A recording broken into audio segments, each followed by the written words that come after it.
Good afternoon, good evening, wherever in the world you may be. I am Safwan Masri, Executive Vice President for Global Centers at Columbia University, and it really is my pleasure to welcome all of you on behalf of all of us at Columbia to this very special event. Today, we are really privileged to have very distinguished panelists who will discuss some very relevant, timely, and important topics. The aim of the webinar is to deepen our understanding of the challenges confronting queer people in places where being queer can be fraught with danger. We're joined by experts on the subject who focus their gaze on Turkey, the Middle East, and Africa. Our distinguished panelists will analyze queer topics across a continuum, from the pre-colonial era to the colonial era to the post-colonial era in those regions. They'll discuss how perceptions were and continue to be shaped by national politics and how anti-LGBTQ plus laws have expanded or contracted over time as a result of shifting sociopolitical attitudes and economic motivations. They will elucidate the concept of the pink line, a global human rights frontier between those who accept queer people as full members of society to those finding new ways to shut them out, and will focus especially on the local particularities in Palestine and Turkey. We will hear from Saad about the politics of occupation and how they interact with the politics of sexuality and what is meant by pink washing as a tool to normalize Israel's occupation of Palestinian land and its oppression of Palestinians. In several of the countries we'll discuss today, the struggle for LGBTQ plus rights is gaining momentum. The attention these movements attract isn't always favorable, of course. The increasingly intense repression of and stirring up of hatred against gay people in some of the countries we will be visiting today is, as our panelists will demonstrate, part of a political religious agenda to win power, making the custodians of the law a huge part of the problem. Many authoritarian regimes, for purely political reasons, pretend that the LGBTQ plus phenomenon is a recent and utterly inorganic invention. A gay international conspiracy, they contend, yet another decadent import from the West. Activists, for both strategic as well as philosophical reasons, have a fine line to straddle. First, queer activists in Turkey, the Middle East, and Africa contend that queerness in their regions, like everywhere else in the world, was and remains an organic development, and a centuries-old one at that. Further, to replicate the Western-style liberal democratic human rights advocacy playbook may serve to reinforce the conspiracy theory that conservative traditionalists are keen to make stick. There's also danger. Today, we'll hone in on a part of the world where the stakes associated with declaring sexual orientation, much less becoming a public advocate for expanded LGBTQ rights, are sky high. Conviction of acts of homosexuality are still punishable by death in 7 of the 22 countries that comprise the so-called Arab world. Against this backdrop, our distinguished moderator and panelists will explore a range of topics, including the geopolitical divides that produce and contest contemporary queer phobias, the impact of the international movement for LGBTQ plus civil rights on the nations they study and advocate in, the multi-layered challenges confronting queer communities, queer temporality in the queer politics of the post-colonial world, as well as intersectionality and queerness. Our panel will be moderated by my good friend Tariq Baqoni, author of Hamas Contained, The Rise and Pacification of Palestinian Resistance.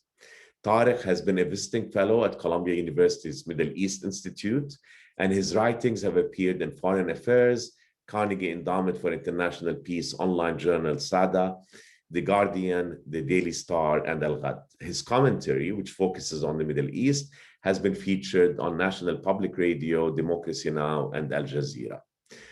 Tariq is currently completing a book, All That Remains Unsaid, which explores the themes of Arabness, queerness, and masculinity.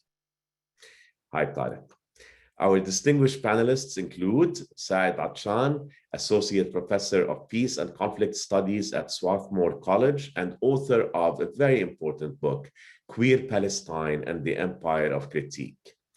An anthropologist and peace and conflict studies scholar, Tariq's research is focused on contemporary Palestinian society and politics, global LGBTQ social movements, and Quaker studies and Christian minorities in the Middle East.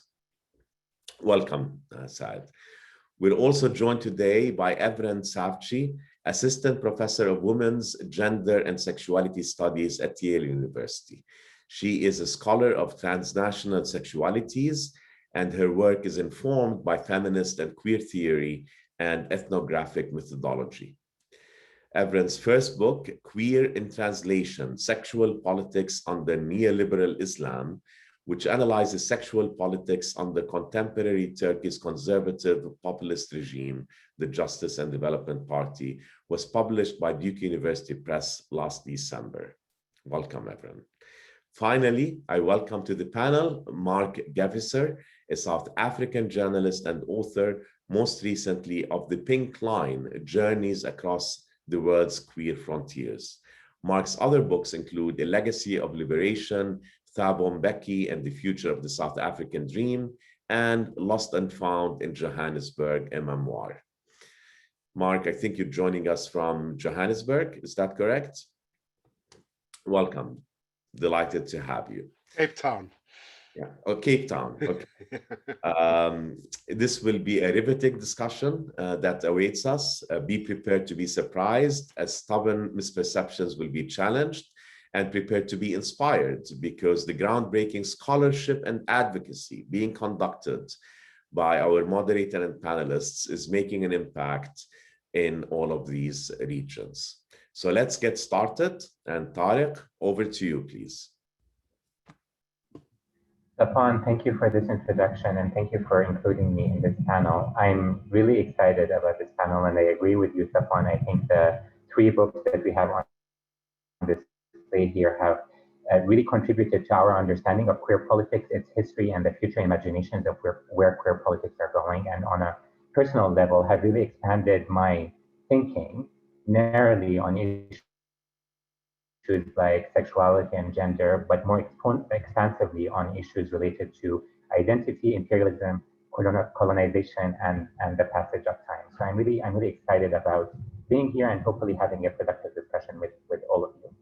So I was thinking about how I would contextualize this panel for our audience to sort of think about some of the tensions that you all are dealing with that underpins your scholarship.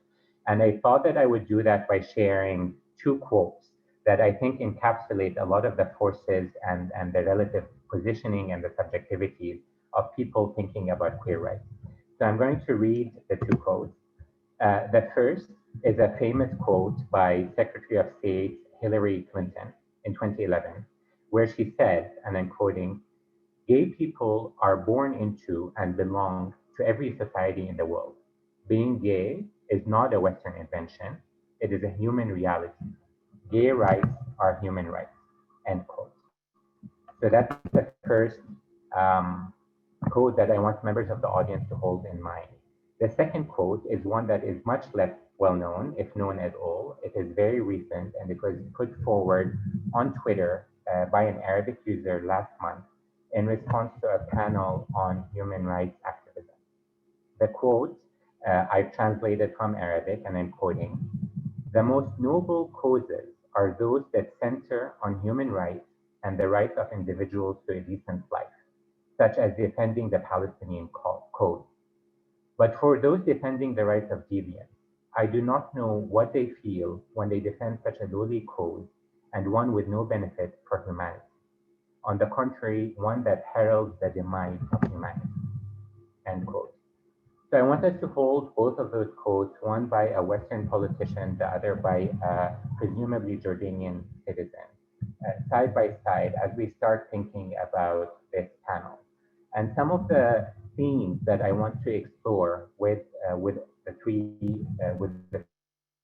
of you relate to this relationship between the global north and the global south. often there's this idea, this thinking that the global north, the Western world, is a story of progress, of liberalism. We're talking about same-sex marriage, we're talking about transgender rights, we're talking about human rights and the rights of the individual. And then we come to the global south, and the story is often portrayed as one that is backwards and despite moments of hope, one that is struggling with different challenges. And one of the things that I want to explore on this panel is that do we need to hold this binary? Is this the right way for us to be thinking about queer politics? How do the global north and the global south intersect? What are the ways in which they intersect that are productive, and what are the ways that are destructive? And how can we reconceptualize our thinking around queer politics in ways that break out of this binary? And how do we think about progress? What could progress look like in the global south outside of this Western liberal model? And finally, one of the things that I struggle with a lot is how do we think about queer bodies and queer lives outside of the political forces that shape our world, outside of imperialism, outside of colonialism? Do we and should we think about queer bodies as being separate from these forces, or are they part and parcel and therefore intersectional? So these are some of the things that I'm bringing to the table. I'm a very flexible moderator. So whatever you guys want to take it, however you want to take it, I'm happy with it. But I thought that the best way to start is maybe by giving each of you the chance to introduce your work and to, in your own words, talk about the scholarship that you're bringing to the front. So Mark, I want to start with you. You've conceptualized and introduced the idea of the pink line as a line that maps the queer frontier. You've embraced a global lens to follow this queer frontiers all over the world. Talk to us a bit about the pink line, introduce the concept, and share with us whatever thoughts you may have about the book. Thank you, Tarek.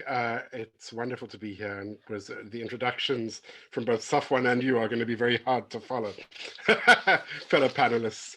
So this is my book, The Pink Line, Journeys Across the World's Queer Frontiers. And I feel like in your introduction, Tarek, you gave us the pink line with those two quotes, one from Hillary Clinton and the other from a Jordanian, you imagine, commentator.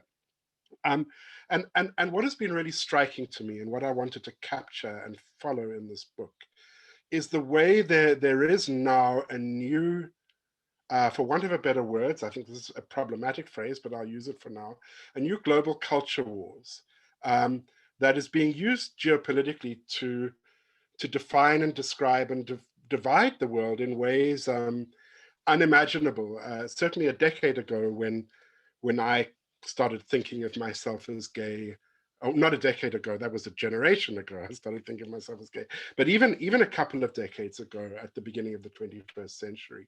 And I'm interested to understand how and why this staking of a pink line has come about. And what is at stake through this pink line? The staking of this pink line, and the way I do this is to look at who is calling the pink line, defining the pink line on either sides of it, and to try and understand what it means to actually live on that pink line as a queer person in a country or in an environment where on the one side there are people saying that you are deserving full rights, and that if you don't have those full rights, then it is their job perhaps to come in and save you, to rescue you, to help you, perhaps in a less judgmental way. And on the other side, there are people who are saying that even if you are fighting for human rights, this is a human right you cannot fight for. And I want to understand the politics and the philosophy that has created that sort of situation. And really it goes back into the early 20th century, at least way earlier. But Stalin was perhaps the first in the 20th century to begin to talk about homosexualism as a form of corrupting Western decadence, which in fact he connected, or Maxim Gorky, his lapdog journalist, connected to pet shops as sort of two twin decadences of the capitalist West, that that Soviet society, that the proletariat had to be defended against. And there's a reason for that. And the reason for that is that really it is through the development of Western capitalism, through the Industrial Revolution, that gay identity as a politics came about. So in fact, when Hillary Clinton says being gay is not a Western invention, she's not entirely correct, even though I fully support her when she says gay rights are human rights and human rights are gay rights. The notion of taking on a gay identity, of becoming a political minority on the basis of your sexual orientation, of forming some sort of community on the basis of your sexual orientation, comes out of the Western Industrial Revolution, when people became part of capitalist society and were no longer sort of tied into kith and kin, as happens in feudal society. We can be very grateful to the scholar John D'Amelio for illuminating this in his essay, Capitalism and Gay Identity. So it is true that there would not have been a homosexual culture in Moscow when Stalin said that the way there was in Berlin or in New York, because there was not a similar capitalist mode of production that valued people for their productivity rather than their reproductivity.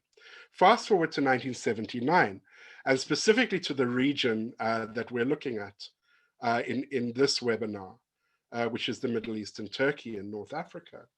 And it was in fact the Iranian Revolution, the Islamic Revolution of Iran, that used this argument to establish a kind of nativist Islamism in Iran in the late 1970s by associating the Iran that had been banished, the Shah's Iran, with decadent homosexualism. And this has become something that is played out ever since Mahathir Mohamad in Malaysia.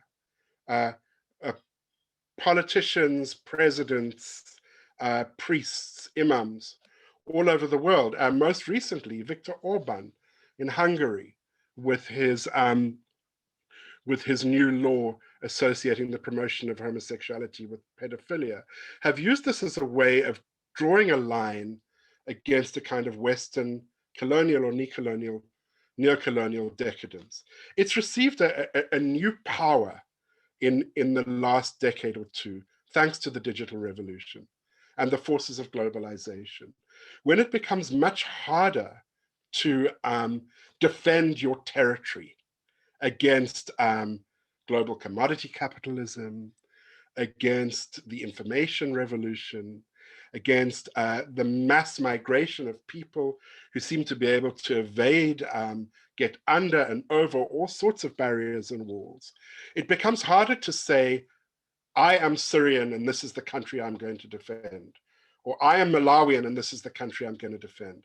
And one of the ways you can do it is by putting up this pink line of saying, what makes me Hungarian, what makes me Egyptian, what makes me Turkish is that I am not like those evil decadent people in the West. And this can serve all sorts of local political agendas. It can certainly distract a populace away from more pressing issues. One of the main reasons why in Hungary at the moment, Viktor Orban is flying this flag again, or whistling this dog whistle, is because he has an election next year, and he received a lot of criticism for the way he handled COVID. So that's on the one side of it. On the other side of it, of this pink line, and it is, the pink line is by definition a kind of binarist definition to begin with, but I absolutely agree with you that we need to understand it as a line in the sand that can shift if we get rid of these binarist notions. On the other side of the pink line, you have countries which have advanced in terms of individual human rights, precisely because of grassroots movements in those countries. You know, in the United States, Harvey Milk and San Francisco and the gay liberation movement, come out wherever you are. Political minorities claiming power and demanding that their elected representatives respect their power and respect their rights if they want to carry on being elected. So you get to a point where Barack Obama, around the time Hillary Clinton made that statement, was saying publicly that he supported marriage equality, even though he had never previously said that. Why hadn't he previously said it? Why did Barack Obama, this icon of liberalism, only start saying it in 2013? The answer is very clear. It's because the opinion polls in the United States showed that a majority of Americans were in favor of same-sex marriage rather than opposed to it. So Bill Clinton, in another era, put into effect the Defense of Marriage Act, or didn't veto it, in part because at that point, public opinion was against it. So as public opinion has grown in favor of full equality for queer people in countries like the United States, their elected leaders start talking about promoting this philosophy globally. And this is what Hillary Clinton was doing at the United Nations. This, of course, can cause a sort of vicious circle when people like Viktor Orban or the Ayatollahs can say, "You see, we told you so. This is a Western invention. This is a Western imposition." This places people on the ground, as you said in your introduction, Safwan, in a really impossible situation. How to live their lives and stake their claim to being full citizens in a newly globalized world where they know they have these rights, because that is a huge difference between this era and previous eras.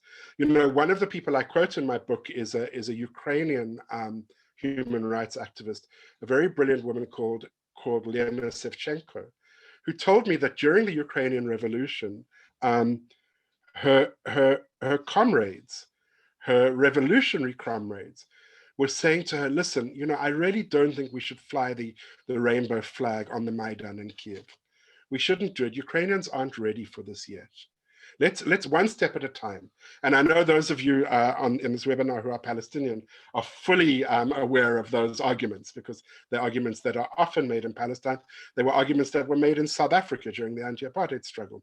I know those arguments well. But the difference between the anti-apartheid struggle when I was a young man and the Ukrainian struggle now is what Leonard Cevchenko said to her comrades. She said, "Yes, I agree with you. Ukraine is not ready for this yet. But there's nothing I can do about that, because Ukrainian LGBT people, Ukrainian queers, are claiming these rights themselves. They travel, they go online, they're part of a global network where they see this happening.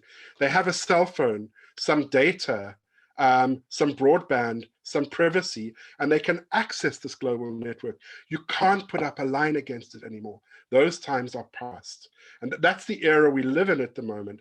That's the era I try to capture in my book by going to places where I believe, which I believe are the frontiers of the pink line at the moment. Places all over the world, at my home country, South Africa, Malawi, Uganda, Kenya, the Philippines, India, Russia, Mexico, the United States, and in the Middle East and North Africa, 2 chapters, which I'm happy to talk about in more detail, one in Egypt and one in Palestine. Thank you, Tarek. I hope that was okay as an introduction. Thank you, Mark. That was exceptional, as expected. And thank you for this global tour de force. Everett, I want to turn to you next. I think that your book does a really good job at breaking out of this binary by focusing specifically on Turkey. And rather than positioning Turkey as the West, non-West, West Islam, you position Turkey as its own political economy, its culture, cultural framework, and use the framework of neoliberal Islamism to understand, or neoliberal Islam, I should say, to understand queer politics in Turkey itself. I'm curious about how you can react to what Mark has said and sort of take us through the arguments that you put forward in your book. Thank you, Tarek. I also want to thank everybody for organizing this excellent sort of webinar and bringing us together. So I'll say a little bit about the book, just presuming the audience might not be familiar with it. It came out quite recently, and then I'll say a couple of things about what Mark just shared with us. So in Queer in Translation, I was interested in telling the story of queer and often feminist politics in Turkey under an increasingly authoritarian neoliberal regime that has been in power since 2002. I found this story especially important to tell because the conditions under which queers organized and continue to do so with the governing party AKP has combined neoliberal politics and policies with an Islamic morality made little sense according to existing US-based queer studies. In queer studies at the time of my research and writing, there had been a growing critique of neoliberalism and its effects on what used to be radical politics, and also a growing critique of how Islamophobia was infiltrating queer politics in the West, so-called West. This was happening in the aftermath of 9/11 through arguments about the alleged timeless homophobia of Muslims, whereby many Western conservative and liberal queers were invited to support the US invasion of Iraq and Afghanistan. Said's book beautifully details this process and some of the dead ends that came out of these debates. So I'm not going to get into them here, and maybe he'll share a little bit of it anyway with us.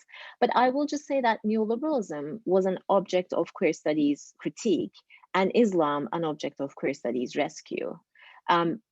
So the neoliberal Islamist regime that AKP formulated, under which queers and feminists in Turkey sought liberation, constituted a bit of an impossible formation. Just intellectually, according to the frameworks the field used.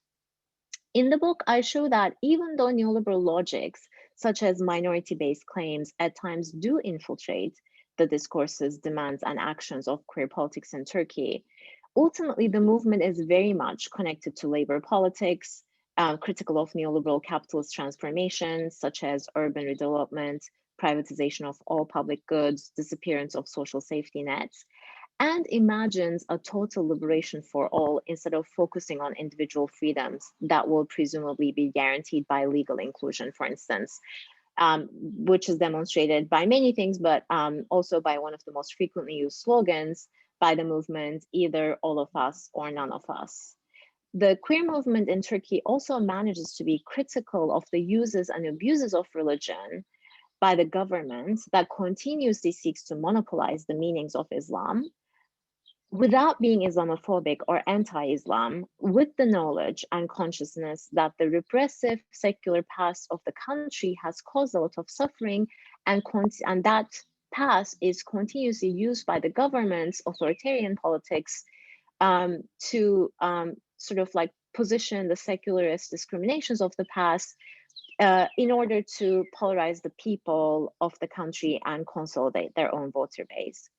So I detailed the instances of the infiltration of queer politics by neoliberal logics in the cases of, for instance, the use of LGBT rights against headscarf activists as a litmus test during demands for the right to wear the headscarf, Islamic headscarf, to public universities and offices, or in the case of this young gay man, the murder of this young gay man, Ahmet Yıldız, where Ahmet's gayness is emphasized and his Kurdishness disappears from the story, along with all the state violence that is perpetrated against its Kurdish citizens.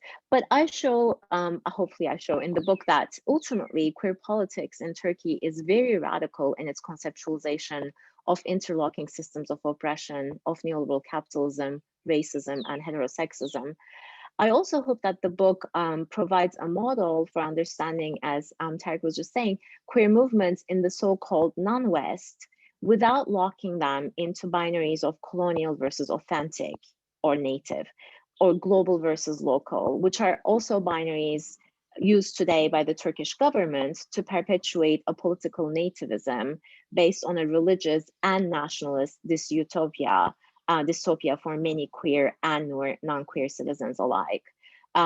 Because we want to kind of also make time for the conversation, I'm going to leave the comments about the book here, but I'm happy to unpack anything else, of course. And I do find the kind of automatic dialogue that happens among all 3 or 4 books and works really, really interesting. And I do think that the pink line as a formulation of the political moment we find ourselves in is extremely relevant and important. And I think that, of course, the question, well, there are many questions, but one of them is why? Why and how? And I think we, the kind of scholar I am finds the how questions much more comfortable and easier to answer. The why questions are origin questions that queer studies is always skeptical of a little bit. But I, as a, as an intellectual and as a, as someone who is both intellectually and politically invested in this and personally invested in this, cannot also help but ask why. In the case of Turkey, of course, I think I've done a little bit more writing since the book about this as well, because since the book was published, there has been an increasing crackdown on LGBT clubs and organizations and gatherings and marches. Now, the rainbow flag is literally criminalized and people are arrested for carrying it. The Boğaziçi University LGBTI plus club was shut down for now, like a bit complicated reasons that I won't get into, but that the police confiscated rainbow flags as if they're weapons. So I think that to me in Turkey, the particularity of Turkey is that there's a government that's waning in power, that is increasingly dependent on its ultranationalist coalition partner to remain in power. And queers are imagined, though that doesn't turn out to be true, but queers are imagined as a bit of an easy target, I think, around which many people can gather, like, not around which, but I guess against which many people can gather, right? You can mobilize like a good 50-60% at least, if not more, of people if you do position a threat to the national integrity by what you position as sort of like these perverts and again the logic of what the government calls yerli ve milli, which is local and national, is evoked over and over again and increasingly so to consolidate their power. So they're imagined to constitute sort of like an easy target, but that it hasn't worked out like that in Turkey. In fact, since 2013, the support for queer rights and movements has been growing exponentially. And despite the police oppression and attacks, people are on the streets resisting, still trying to force a march in or a declaration in. So that I find really exciting and promising. But I think it still goes along with Mark's argument that the government sees the pink line as the political moment of the world, and Turkey's politics have sadly, unfortunately, a lot of resonances with what's been happening in Poland and in Hungary and in Russia today. So I'll leave it at that for now.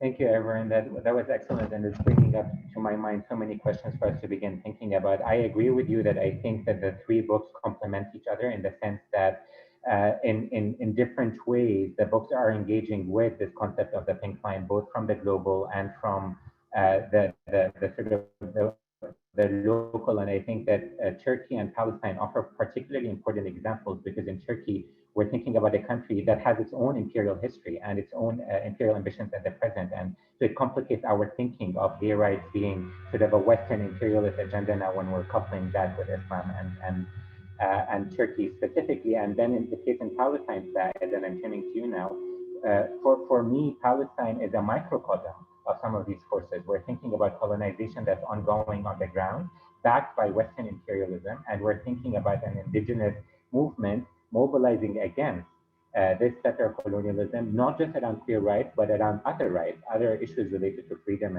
and justice and equality. So in some ways, all of these factors are much more tangible and much more explicit. So I'm curious if you can talk to us about your book and some of the things that Mark and Everin have already brought to the fore. Absolutely. Safwan, thank you so much for hosting this panel, and Tariq, thank you so much for moderating. I'm a huge fan of Everin and Mark's work, so it's really an honor for me to be able to be in conversation with all of you. And thanks to everyone who's with us in different parts of the world. Tariq, in your framing remarks, you talked about sort of the nexus between queerness and notions of East-West binaries And then finally, notions of progress as well. So I really wanted to respond to that because it's really compelling and provocative. Personally, I am definitely someone who does not believe that the East-West binary is productive or generative, analytically, politically, intellectually, etc. I don't think that there is such a thing as a monolithic West or a monolithic East or a monolithic global South. These are vast regions of the world that are tremendously heterogeneous and complex, and there are a range and a spectrum and a continuum of queer experiences all across the world. So I really am very much attuned in my work to a more nuanced approach to thinking about queer politics and thinking about quote unquote progress.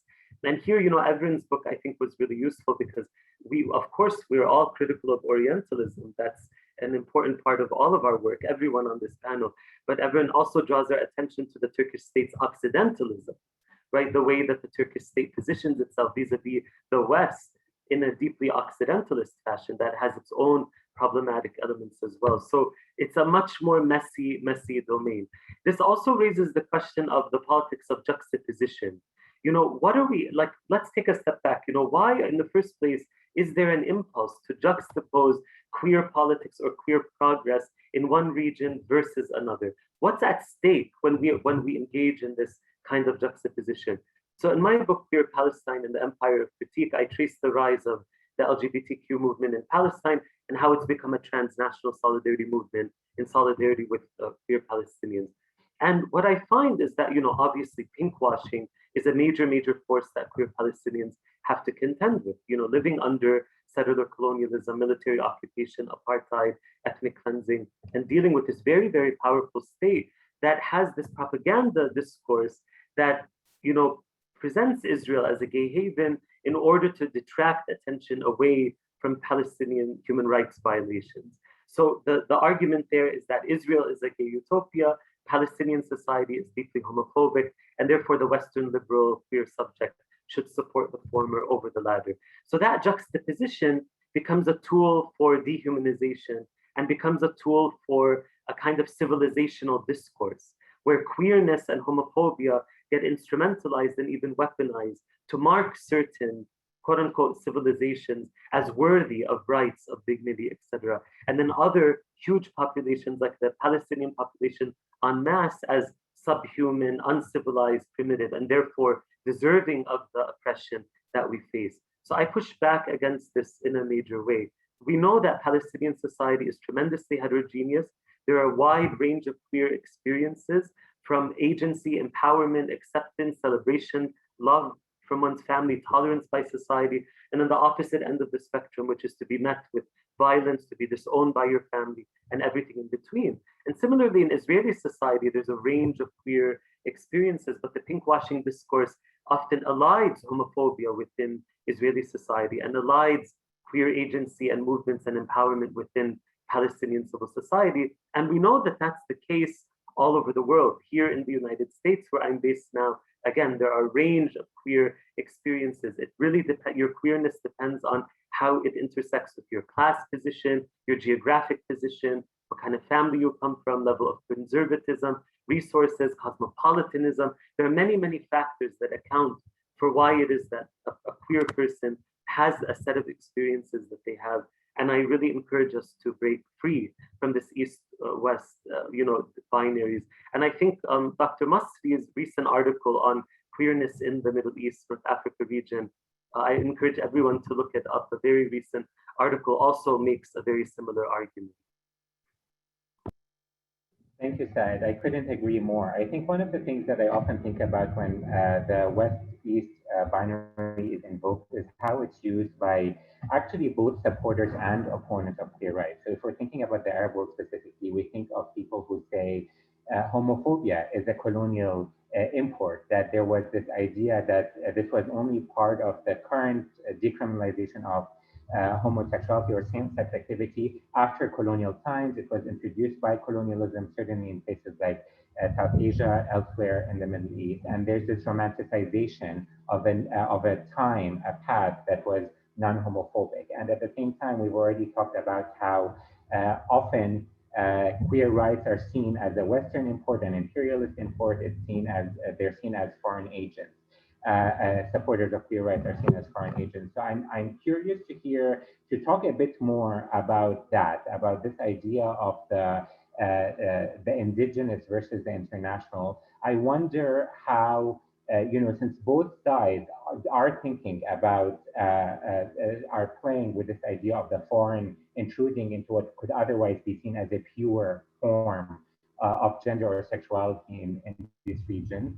And we obviously, that's something that has shaped a lot of the discourses in the Middle East with Joseph Meffad's work and other academics. So I'm curious to hear your thoughts about what Mark actually talked about, the fact that someone can now pull out their phone and be connected to that global world. What is the indigenous? What is the present if we're breaking out of those West-East binaries, if we're breaking out of this idea of Western encroachment into the local? So can we maybe think about that? Everyone, I'm going to start with you this time. Okay, yeah, of course. Thank you, Tarek. I was thinking about so many things as you were responding and Said was speaking too. So I'll start with this argument that both homosexuality and homophobia are Western. So everything is done at the end of the day, right? So, and I find that contradiction, or I guess juxtaposition, quite interesting. And Rahul Rao's book Out of Time does a beautiful job discussing this moment. So I do recommend that to everyone who is sort of with us, listening to us. I do have a similar discussion to this in the conclusion of the book, where I take up arguments that have imagined, and that kind of gets to some of the points Mark made in his opening remarks as well, that imagines when we travel out of the so-called West and look at queer formations and movements, in the non-Islamic non-West, usually capitalism comes into discussions as something that forms and shapes and gives life to queer formation. So queerness emerges as a result, or gayness, I guess, but also queerness emerges as a result of capitalism. And when we're talking about Muslim majority contexts, the thing that indexes modernity shifts from capitalism to secularity.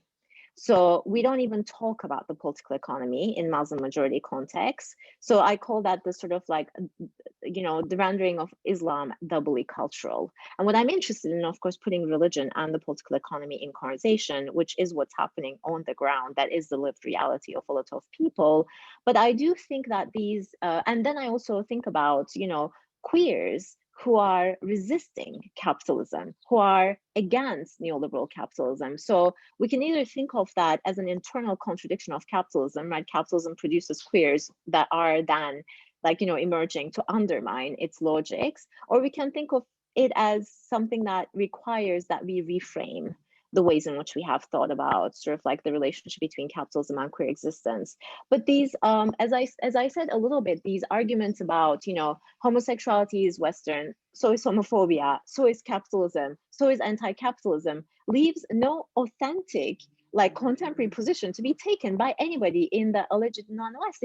It's I mean, honestly, ridiculous and completely unproductive as a way to look at the world. So, and I do think that part of that is, we do have this a little bit in common, the three of us, Mark as someone who, comes a little bit from journalism and does research, right, with people on the ground, Said as an anthropologist, and me as a sociologist.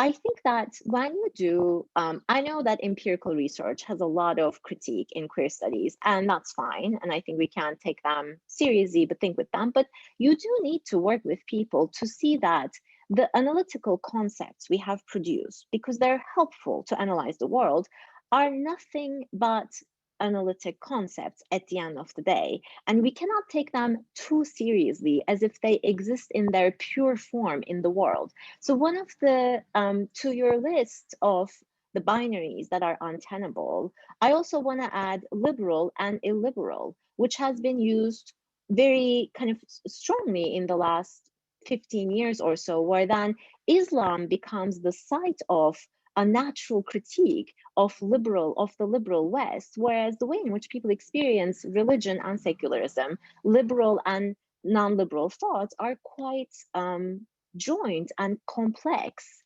in everyday life. And these are also things that I try to sort of trace a little bit. But again, as you guys, as Saad very beautifully put, there is also no monolithic West and no monolithic East. Like, these are also concepts that we used to think with, and sometimes they're helpful to track power relationships in the world, but we can't set out to reaffirm the concepts we have had to think with. I think that we need to have a more, I don't know, like less loyal relationship with them, and maybe a bit more open-minded.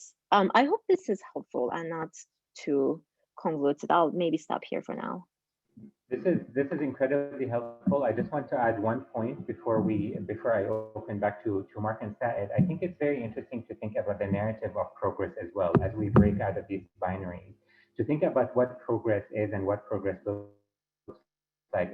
You and Raul's work, which I find very compelling as well, thinking about the idea that there is no singular path forward in terms of this narrative of progress, that this is an iterative process and the element of time gets reconceptualized. I'm thinking also, when I think about progress, of Jasbir Kaur's work and homo nationalism, this idea that gay rights become this process of nations going up the civilizational ladder towards what is seen as enlightenment. Said, you talked about pinkwashing and how that's used in the Israel-Palestine context. I wonder if we can think about what progress looks like if we're breaking out of those binaries. What could progress look like if it's not necessarily emulating what is now seen as a hegemonic narrative that is often a Western-based narrative? Breaking out of the binaries of the East and West and recognizing that there isn't that kind of homogeneous sort of polarity, how can progress then, the idea of progress, be shaped and reconceptualized in different places in space and time? I wonder.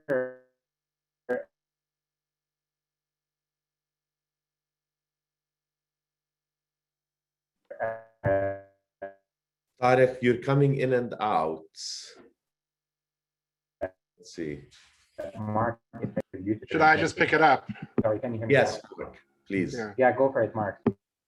Sure. Wow. So this is such a rich conversation. So much to talk about.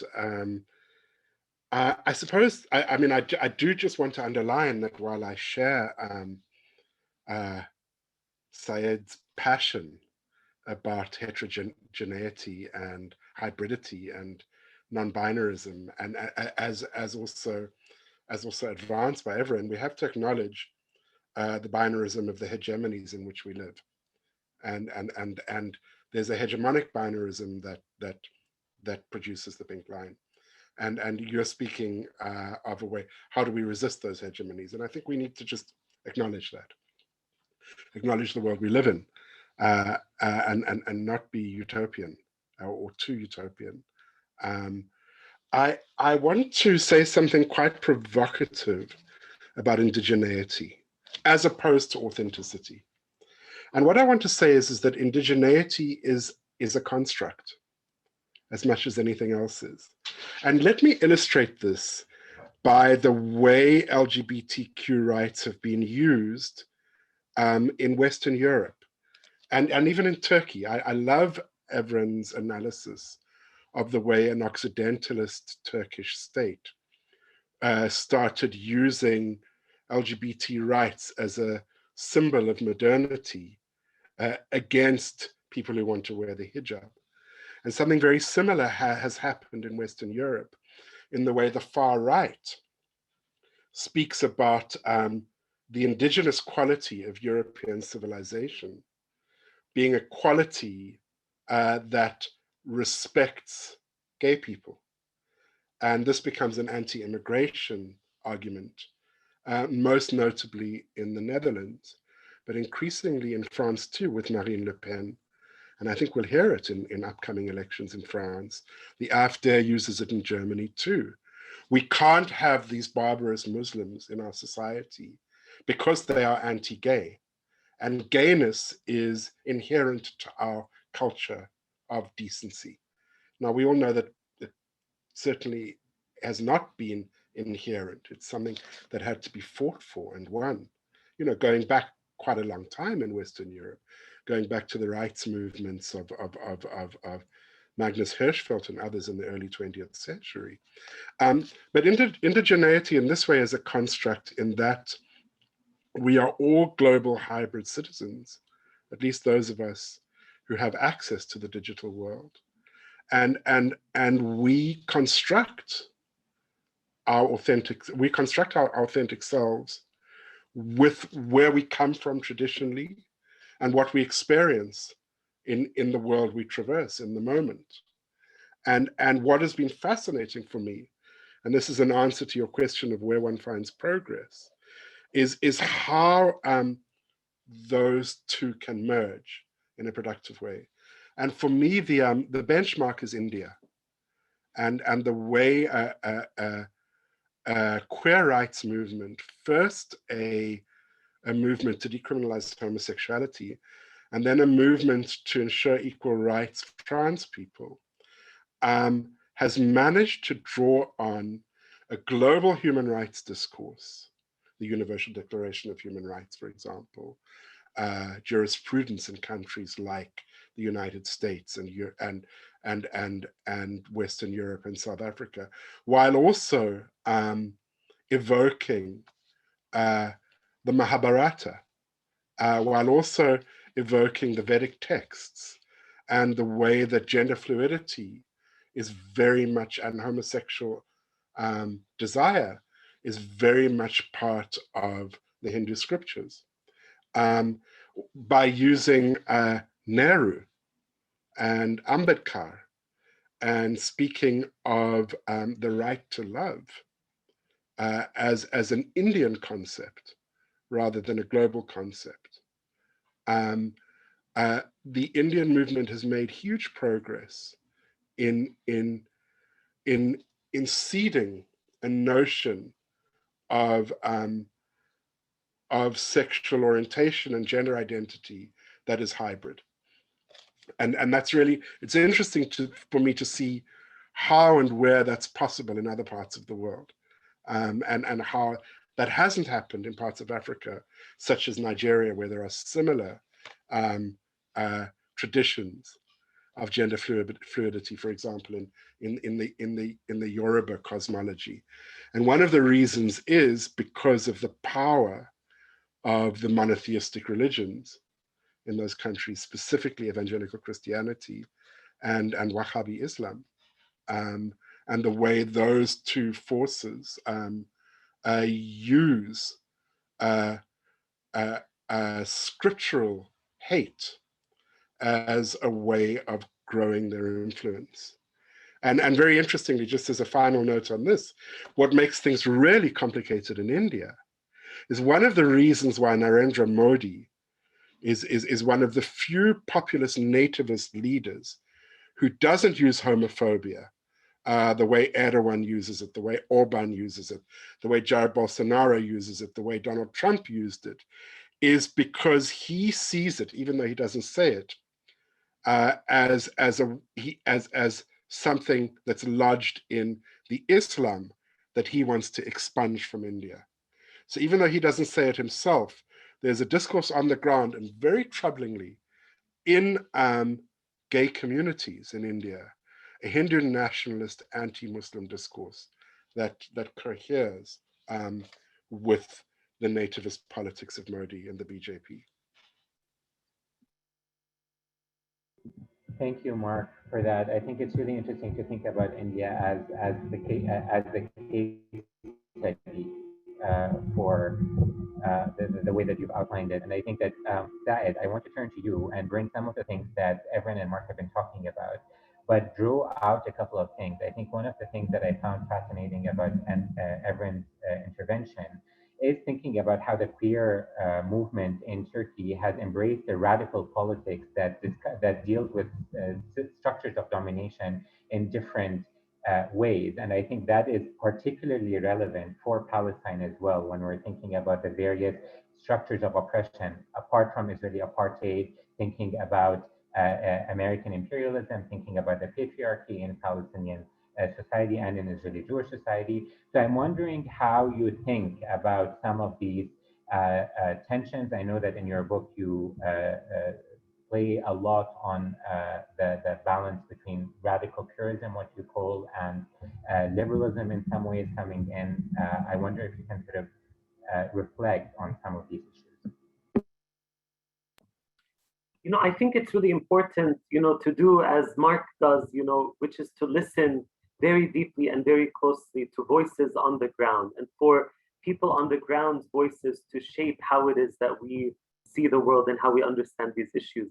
I'm less interested in adapting, Western theoretical frameworks to then apply them to ethnographic contexts. For example, in Palestine, I'm much more interested in actually examining how the ethnographic context in Palestine and how queer Palestinians engage in epistemic work, and how that can then shape our theoretical formulations in the Western academy. So if we pay attention to, for example, queer Palestinian voices on the ground, we actually see very, very, very rich, compelling, radical visions of anti-imperialism, of anti-colonialism, of anti-capitalism, of queer struggles being intimately linked to feminist struggles, struggles against the Israeli occupation, struggles against patriarchy, homophobia within Palestinian society.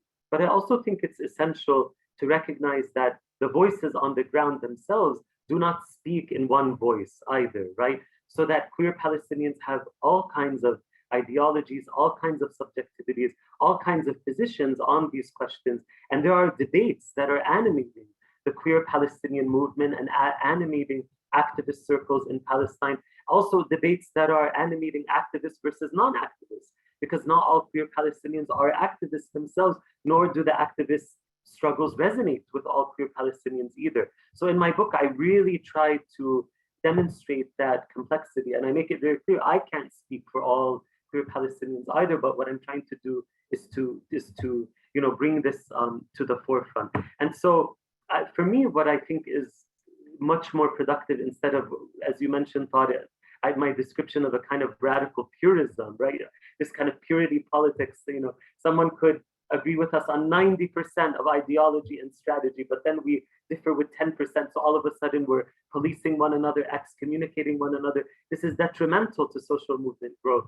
So I would love for progressive movements like the queer movement in Palestine, and so many progressive movements around the world, to embrace radicalism, but rather than turn to purity, actually shift to a kind of pluralistic approach, a radical pluralism, where we adopt an open tent approach, where there is actually room at the table for different ideologies and different strategies and practices, so that we can unite, so that we can take on these very powerful structures of and forces of oppression that you delineated so clearly, Tareq.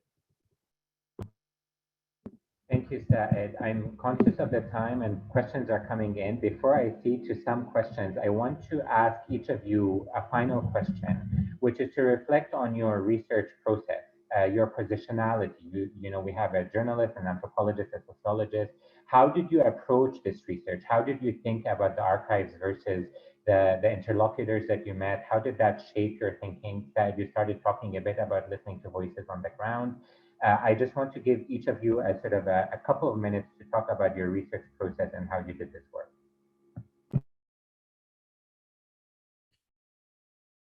Sorry, maybe this time we start with you, Saed.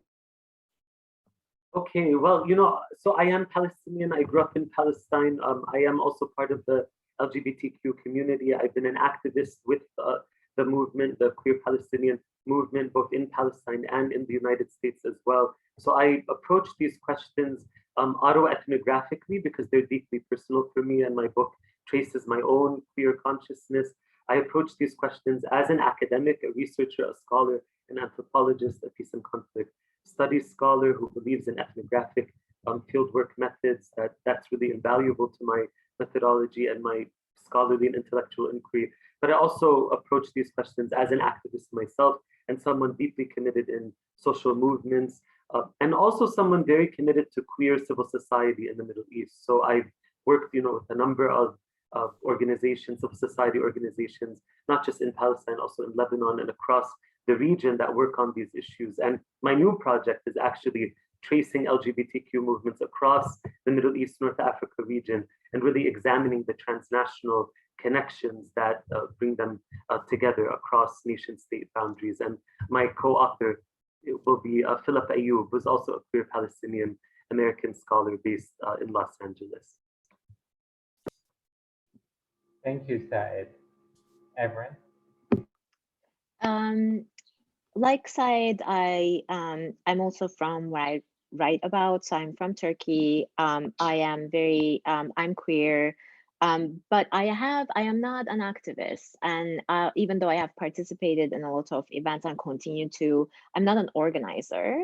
But I do believe in political and social change that can come from, you know, like, for lack of a better term, sort of like left queer feminist organizing. So for me, doing the research was, I also didn't like, I mean, I have an appendix, short appendix in the book where I talk about how the research was just not designable. So I just went right in and I figured it out as I went along. I do a better job explaining it in the appendix, but I would say that my commitment was to understanding how queer politics worked, but also what politics meant and what kind of inclusions and exclusions it could evoke. So I do resonate with Said's work so much too, because I have also seen a lot of exclusions, sometimes without meaning to, that could be enacted on behalf of doing sort of radical progressive politics. And so I try to be mindful of looking at multiple sides of queer existence, some of them activists, some of them not activists, and track both the larger queer liberation project, but also particular contradictions and issues that arose because queers are multiple. As Said was saying, they have different political positions, they have different desires, they have different relationships to activism or social change. They have also different needs, and those can be very classed oftentimes, and sometimes also affected by different vectors like race, etc. So, but to me, ethnography is really a challenging but a really beautiful way to understand the world. And in that sense, I do align, like I do think there is a real relationship between understanding the world and changing it. I think that my position is a little bit more in the understanding, but working with people who are working to change it. So ethnography has been really, really important to me, and it also allowed me to show the multiplicities of the local, both in terms of what queerness means and what political change means, but also what Islam means, which is really helpful to push back against the kind of hegemonic project of the AKP, using the voices from the ground and not just my own. Thank you, Everin. I really loved how you phrased that relationship between change and understanding.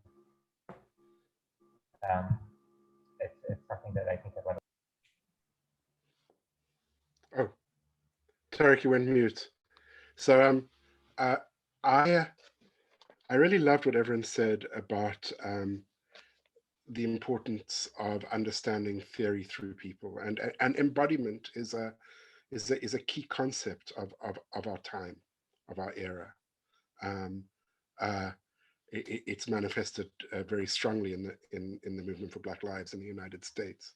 The notion of bodies on the front line, and I think that that's particularly important in the work that I do, because of the way these bodies are weaponized or instrumentalized and denied agency.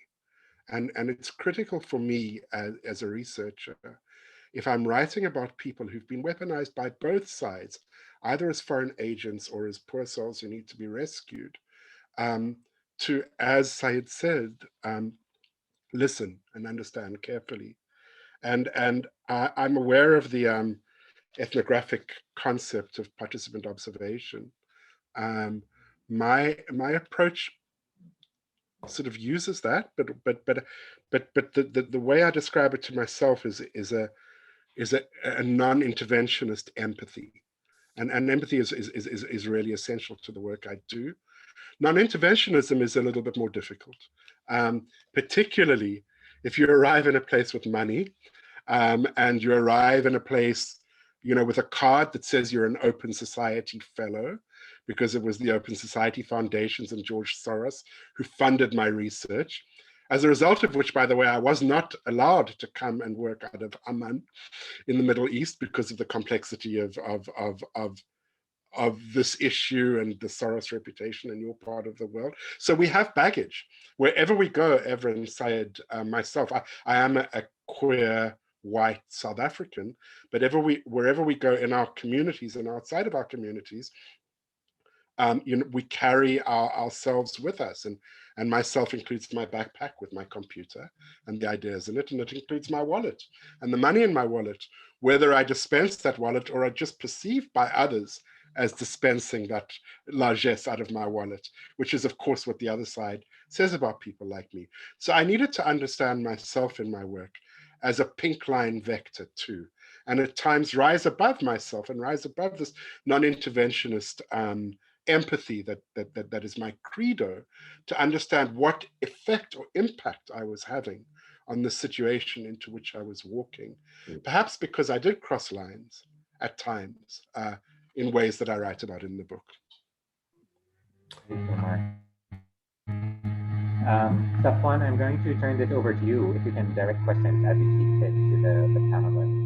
Yeah, thanks, Tariq. I mean, this is fascinating, really. Listening to the four of you is just inspiring and enriching and stimulating. And we do have a number of good questions from the audience, but I'm going to use my prerogative as chair of this session and ask a couple of questions myself before I turn to the audience, and I'll ask for their indulgence. So many things that I want to ask, but I'll limit it to the following theme. And Evren, you said, you don't see yourself as an activist, which, triggers me to think, how do we define activism? What is activism? And to what extent is the work that you do, Evren, and a lot of people do, that scholarly, is not a form of activism? Or having these webinars and these discussions, isn't that sort of perhaps can be considered at least supporting activism and informing activism that's happening on the ground? And I'm thinking of Black Lives Matter, I'm thinking of critical race theory, and some of my colleagues, Kim Crenshaw, Kendall Thomas, Jelani Cobb, who are scholars who are out there, active in traditional media and on social media around issues of critical race theory. I mean, isn't that a form of activism? Which gets me to the question that's always on my mind, and I asked last week in the first component of this three-part series that focuses on MENA, and that is the intergenerational roles, right? I mean, so when I grew up as a queer person, there was no activism, at all. And it was more a matter of, it was very different, okay? And I'm only slightly older than some of you here on the table.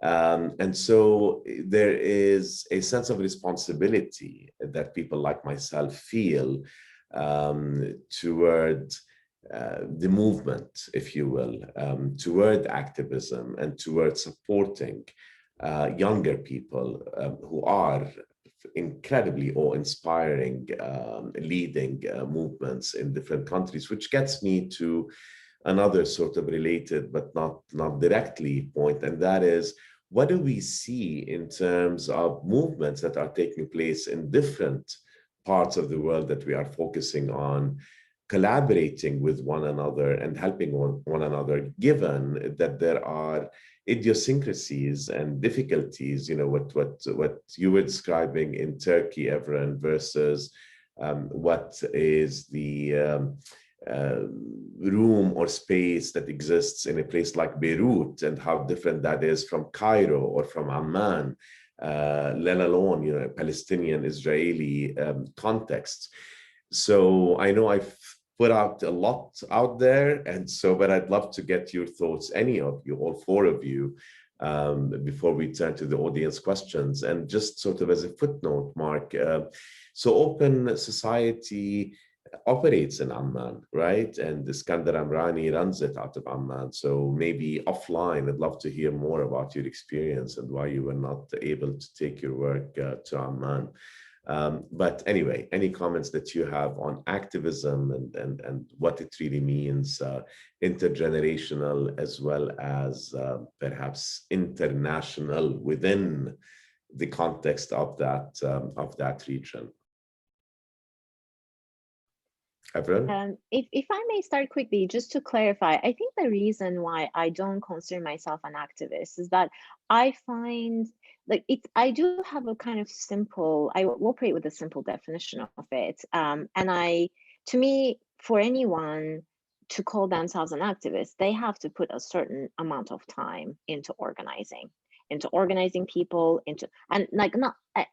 so I was just thinking, writing down things, Safwan, as you were speaking, I was thinking, I wonder if activism is the umbrella term and there's mentorship in it, there is thinking and writing in it, and then there's organizing in it.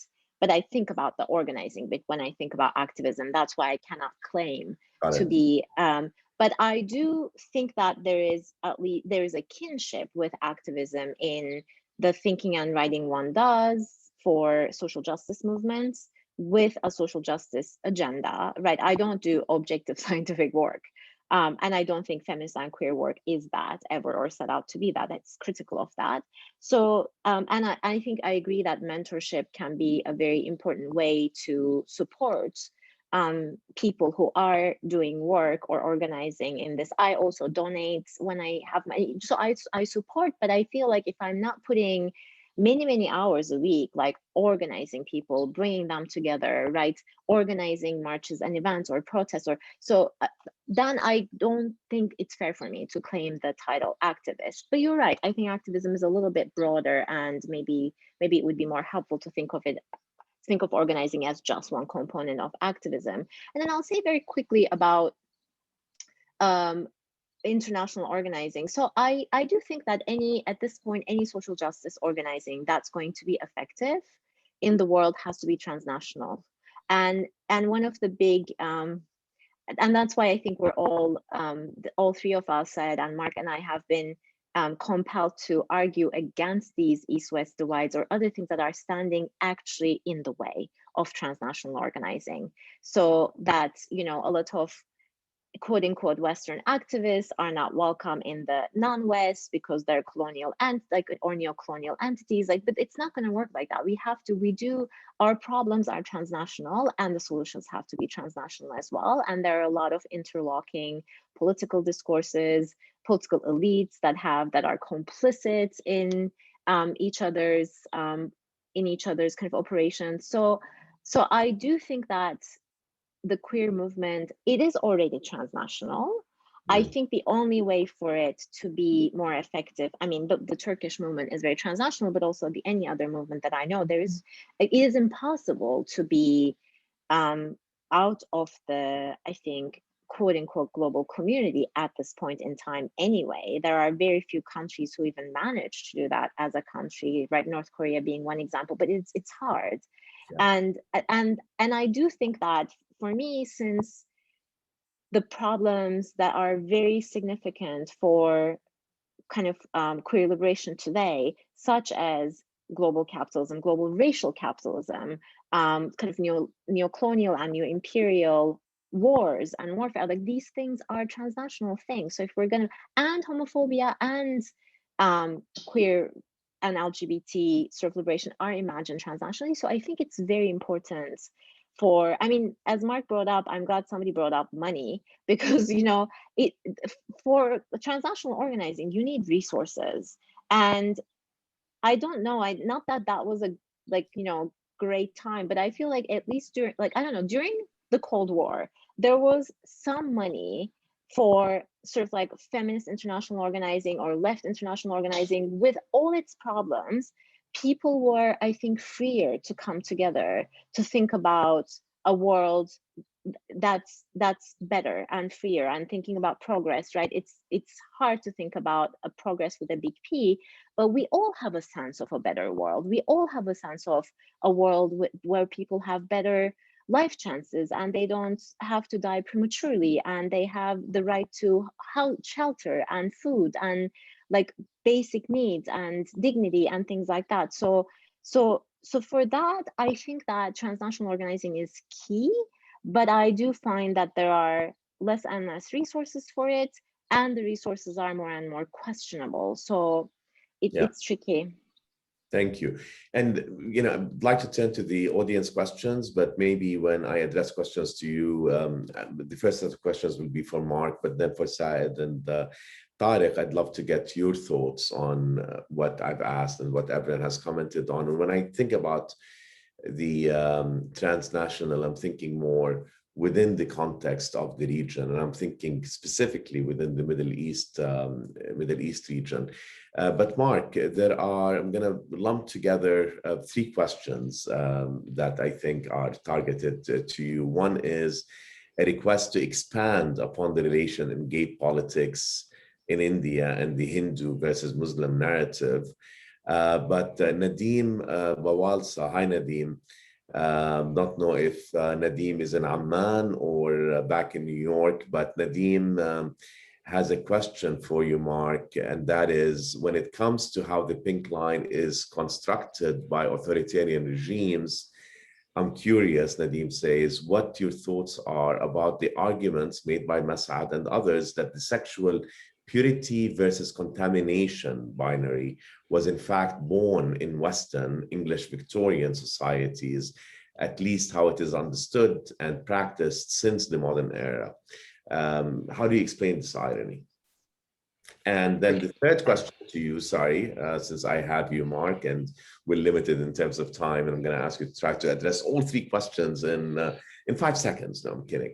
Can you explain what you mean by non-interventionist empathy? Are we able to empathize without intervening, especially in Ghana, where Ernest Akko, the questioner, lives and sees LGBT violations, or I assuming violations of the rights of LGBT individuals increasing on a daily basis. So you've got Ghana, you've got India, and you've got Nadim and the purity versus contamination binary. Nadim, you're quite right about the irony of that, and I left that out in my global survey. I started with Stalin.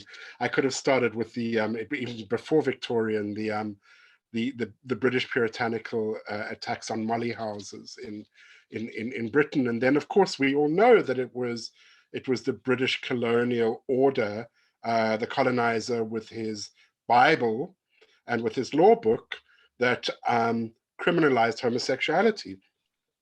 In a new wave of missionary activism, evangelical Christianity has provided the script that is used by so many of these authoritarian regimes all over the world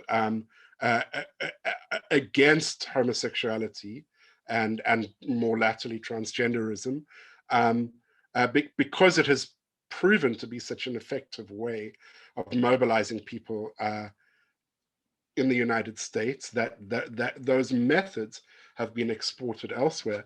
But I think that we need to be very careful, and everyone has already touched on this, not to lapse into what Rahul Rao calls Afro-romanticism, or what Joseph Mas'ad, I would argue, is very guilty of, in the way he romanticizes a kind of pre-colonial homophilic Muslim society. And patriarchy is patriarchy, and patriarchy controls sexuality, and one of the ways it does that is through bloodlines, and that has manifestations in many different places in many different ways. As to manifestations of anti-Muslim sentiment in Indian gay communities, it's something that my Indian friends and colleagues are tracking primarily on the ground and in social media, in the way that many gay rights activists, and note the way I'm saying gay here, are speaking about how accepting Hinduism is of this as opposed to Islam. It also has really interesting manifestations in the debate over transgender rights and who qualifies as transgender, whether it's just hijras, male-bodied people who live in the world with a certain kind of feminine expression, or whether it's trans men as well. These are very interesting current debates in India. I think that the hardest question and the most important one is the one that comes from Ghana. Forgive me, I forget your name, because right now in Ghana there is a very strong mobilization against gay people. 21 young Ghanaians are currently being charged with unlawful activity just because they attended a paralegal meeting. They were held in jail for over 3 weeks and denied bail. This is part of a growing movement fueled in Ghana by Pentecostal Christianity against curriculums that talk about sexuality, against all these forms of modernity which are seen to be as threatening to Ghanaian society. How can one be empathetic and non-interventionist in that context? I suppose I just actually published a piece in Time magazine where I was not non-interventionist, where as an activist and a commentator, I called for the world to listen to those Ghanaian voices that are asking for global condemnation. Because I think if we listen, we must act on what we hear. And if Ghanaians themselves are saying to Joe Biden's administration, hey, Washington, you are the biggest friend of Ghana. We need your voice right now. It is really up to Joe Biden, if indeed he is going to have a pro-LGBTI foreign policy, to say something.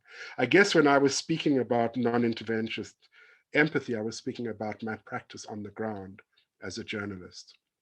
Yeah. And not, for example, encouraging a young Ghanaian to go into exile, because it's really not up to me to do that.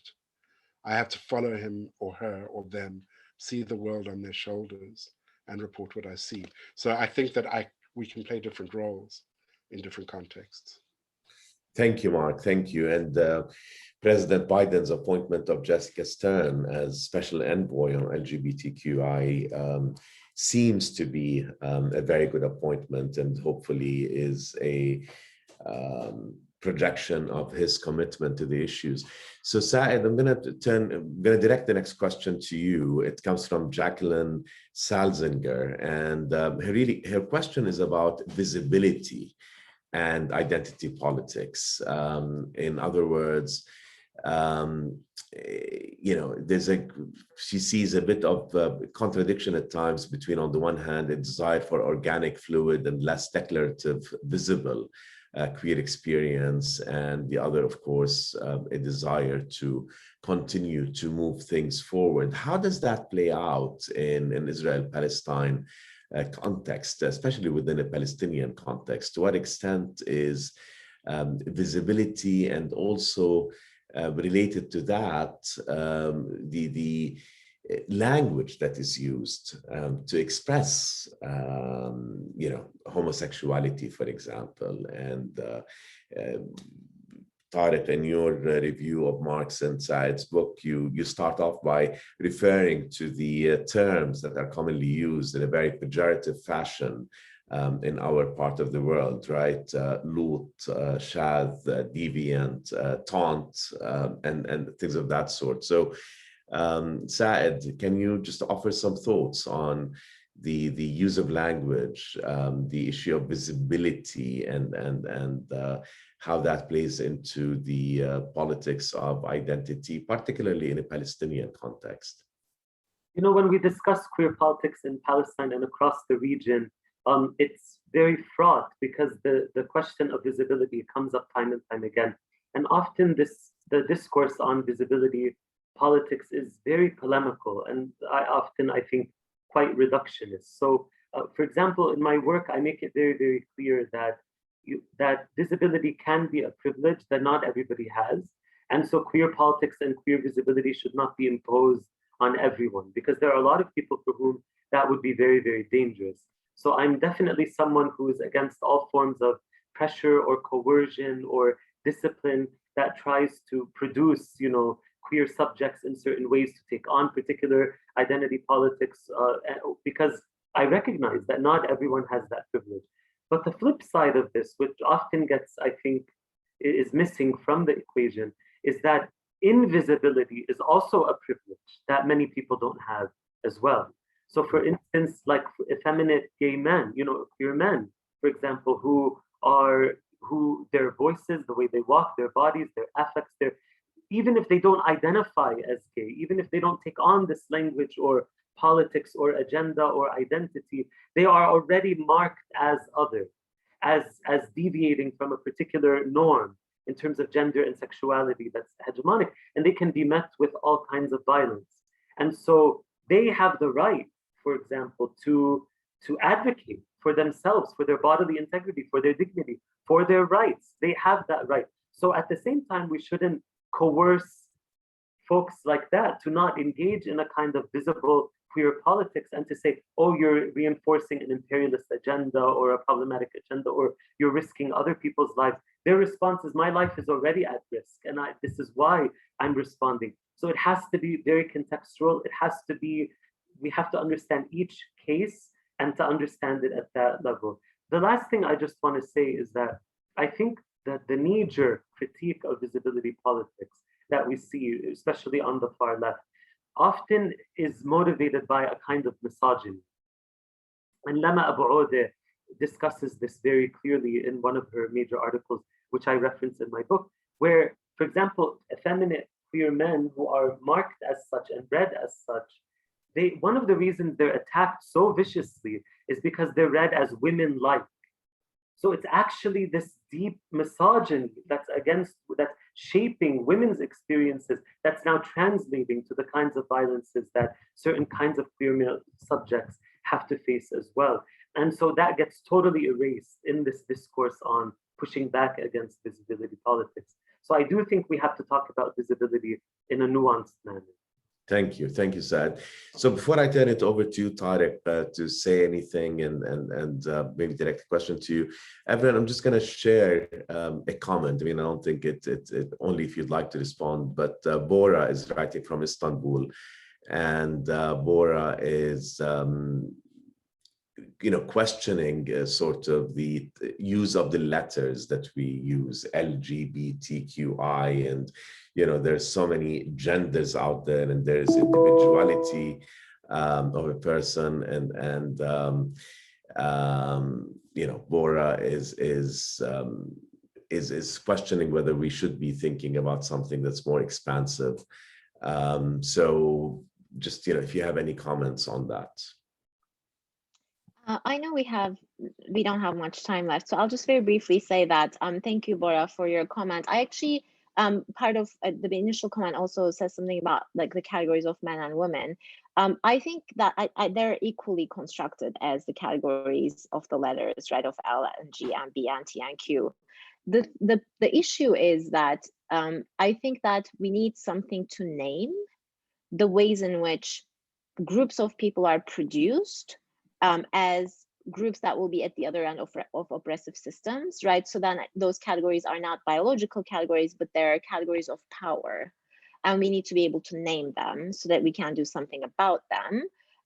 And the human historically also has been a bit of a, something that has named the norm, not everybody. So I don't know if it'll be going forward useful for us to kind of overlook the differences that are perpetuating like hierarchies and relationships of power, but I do sympathize with the sentiment behind the comments that wants a world without those hierarchies. So thanks for that. Thank you, everyone.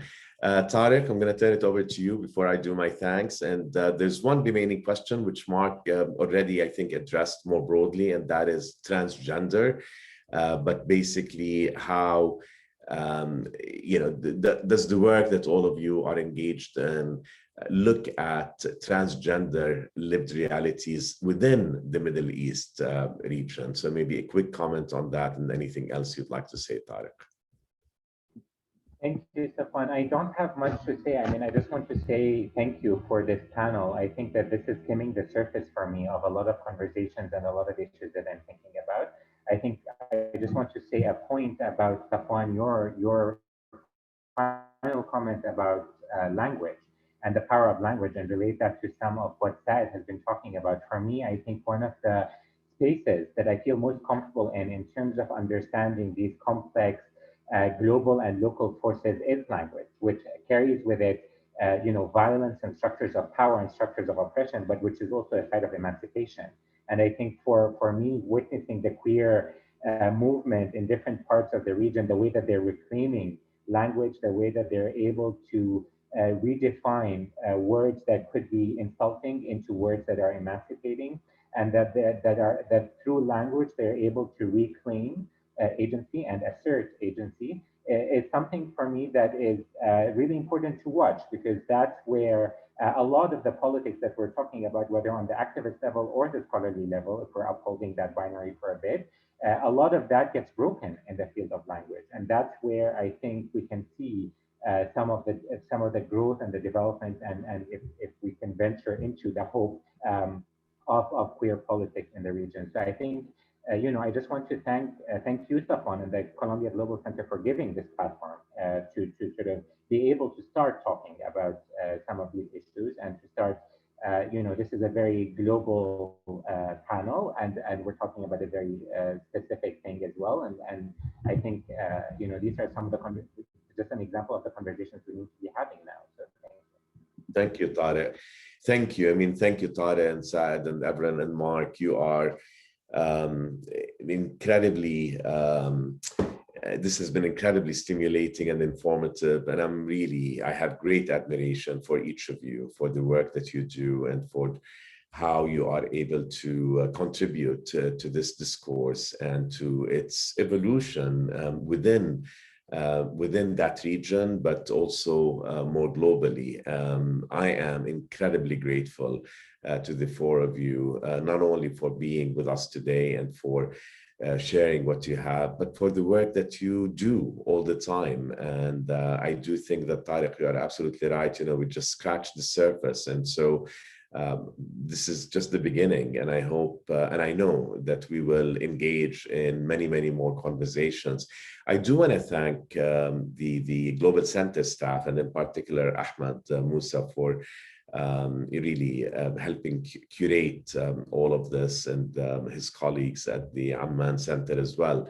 And I want to thank our audience members also for the great questions. I think we managed to answer all the questions. Finally, I just want to remind everybody that we have an event on July 7th next week that will include literary authors, fictional authors who have written in English.